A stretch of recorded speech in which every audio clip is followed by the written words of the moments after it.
What if I told you that while your phone shuts down at -10, two elderly people wake up, make tea, and start their day at -71 degrees Celsius? Tonight, we're traveling to the frozen edge of Siberia, where sleep comes easier than survival, and survival itself feels like a quiet rebellion against modern life. Welcome back, or welcome for the first time. Settle in, lower the lights, and let this story carry you somewhere cold, slow, and strangely comforting. If you enjoy drifting off to real human stories told softly, don't forget to subscribe. It helps the channel grow, and it helps you come back tomorrow night. Now here's the shocking part. This Yakut couple is not trapped. They are not victims. They chose this life. And once you understand why, you might start questioning everything you call comfort. Soft wind hums across endless snowfields, like the land itself is breathing. The Yakut people have lived in northeastern Siberia for centuries, long before Russia had borders or weather apps. Their homeland is one of the coldest inhabited places on Earth. We are talking about a region where metal snaps like glass and eyelashes freeze together in seconds.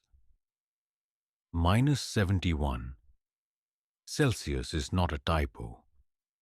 It is a temperature that kills exposed skin in minutes. And yet, in a small wooden house far from paved roads, an elderly Yakut couple continues a daily routine shaped by this cold.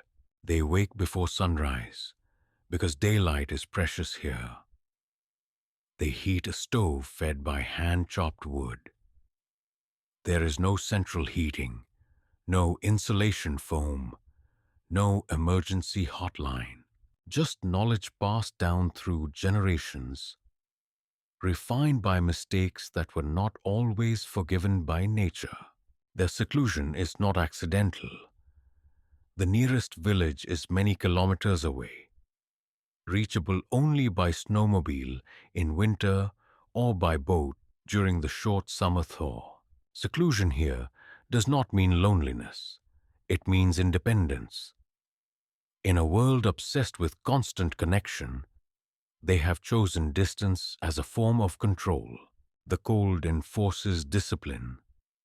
Forgetfulness can be fatal, but routine becomes a kind of meditation. Every movement has meaning.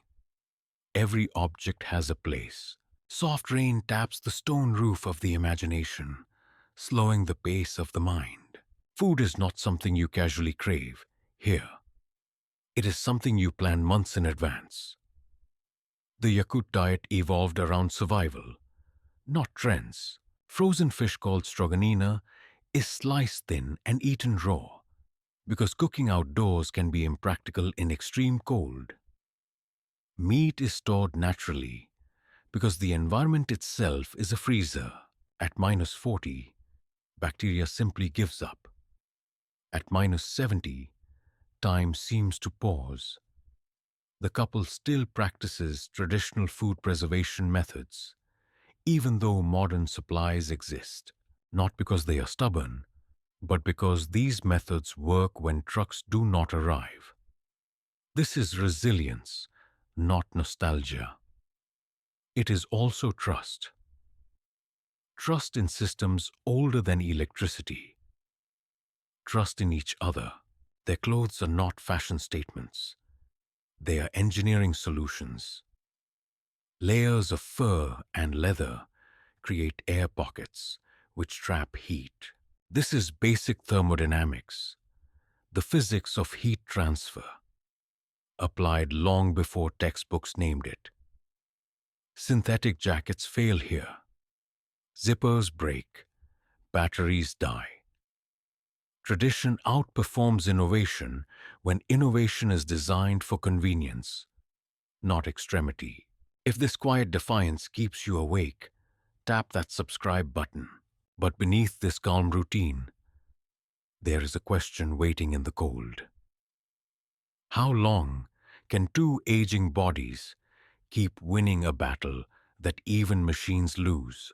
The land is patient, time is not, and the first crack in their fortress is already forming. Winter in Yakutia is not a season, it is a ruler. It dictates movement, thought, and even sound. At extreme cold, the air itself feels heavier, sharper. Sound travels differently. Footsteps echo farther. Wood groans like an old ship. For the elderly couple, winter is both enemy and protector. It isolates them from outsiders, but it also preserves their world exactly as it is. No tourists, no sudden change, just silence. They follow a rhythm that would feel alien to most of us. Wake, heat, eat, work, rest. The concept of killing time does not exist here. Time is something you respect. When the sun barely rises above the horizon, even chores feel ceremonial. Feeding animals becomes a dialogue with life itself. Miss one feeding, and nature responds without mercy. Soft wind slides across the frozen ground. A low whisper that fills the gaps between thoughts. Healthcare in such isolation is a calculated risk. There is no nearby hospital, no ambulance cutting through snowdrifts. The couple relies on herbal knowledge, preventive habits, and, frankly, luck. Aging here is not about longevity statistics. It is about daily functionality. Can you still chop wood? Can you still walk without falling? Can you still feel your fingers? Modern society often frames aging as decline. Here, it is framed as mastery. Every year survived adds authority. Mistakes made decades ago inform today's decisions. This is lived experience, not motivational quotes. The cold has taught them humility. It has also taught them confidence. The outside world sometimes labels lives like theirs as primitive. That word says more about the speaker than the subject. Primitive implies backward. But this lifestyle is optimized. It is efficient. It removes excess. It leaves only what matters. Warmth, food, trust. If this stripped down existence makes your heated apartment feel suddenly complicated, you're not alone. Yet even optimized systems face stress. Climate patterns are shifting. Winters are becoming unpredictable. Freeze-thaw cycles damage structures never designed for fluctuation. Ice that once stayed solid now betrays expectations. And when your survival depends on predictability, change is the most dangerous variable of all. But the real test of their seclusion has not arrived yet. It is waiting, quietly, just beyond the tree line. In summer, Yakutia briefly reveals another personality. Snow melts, rivers swell, the ground turns marshy. Mosquitoes arrive in biblical numbers. For the elderly couple, summer is not a vacation. It is preparation season. Every hour of warmth must be used wisely. Wood is gathered, repairs are made, food is secured. Because winter will return, and it will not negotiate. This seasonal urgency creates a mindset foreign to modern life.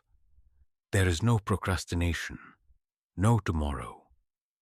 Tasks are either done now or paid for later with interest, often in pain. The couple moves slower now, joints stiff, breath heavier. Age is felt more sharply when every action requires physical effort. Soft rain taps the wooden walls, steady and patient, like a ticking clock.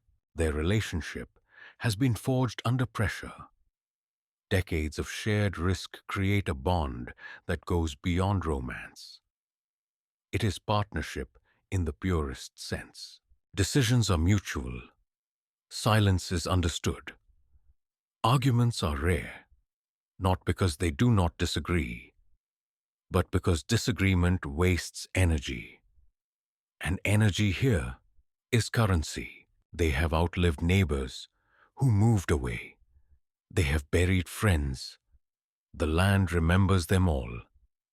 Survival has a cost, and that cost is memory. Every path through the snow carries ghosts. Every winter storm recalls another one that almost ended things. From the outside, this looks lonely. From the inside, it feels full, full of meaning, full of continuity. In a world where attention is constantly fragmented, their focus is absolute. If this perspective shift keeps you thinking, you know what to do. Subscribe and let these stories follow you into sleep. But summer is ending. The light is already changing, and with it comes a realization they cannot ignore. This winter will be harder, and there may not be another summer like this one. As autumn fades, temperatures drop fast. The couple prepares for isolation, measured not in days, but in months. Once the snow deepens, leaving becomes dangerous. Staying becomes mandatory. This is where seclusion transforms into commitment. There is no emergency exit. There is only endurance. The house itself is a character in this story. Built low to the ground, thick logs fitted tightly, designed to conserve heat. Every crack is an enemy. Every draft is noticed. Maintenance is constant because neglect compounds quickly in extreme environments. A small problem in October becomes a fatal one in January. Soft wind rattles the door, testing boundaries, then retreats. Psychologically, the cold enforces introspection. There is little distraction, no endless media feed. Thoughts grow louder. Memories resurface. Regrets, too. The couple has had a lifetime to make peace with their choices. Not everyone who tries this lifestyle succeeds. Some leave, some break. Some do not survive. Why did they stay? The answer is not simple. Part tradition, part pride, part fear of the unknown outside world. Cities are overwhelming. Bureaucracy feels colder than Siberian air.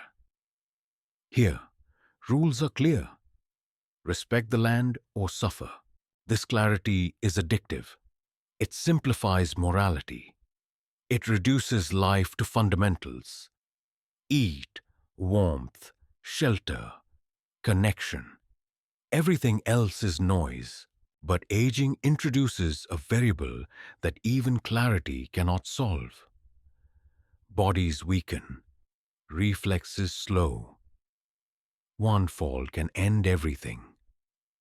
And the cold does not forgive mistakes, no matter how experienced you are. As the first deep freeze sets in, a silent question hangs between them. Is this the winter that changes everything?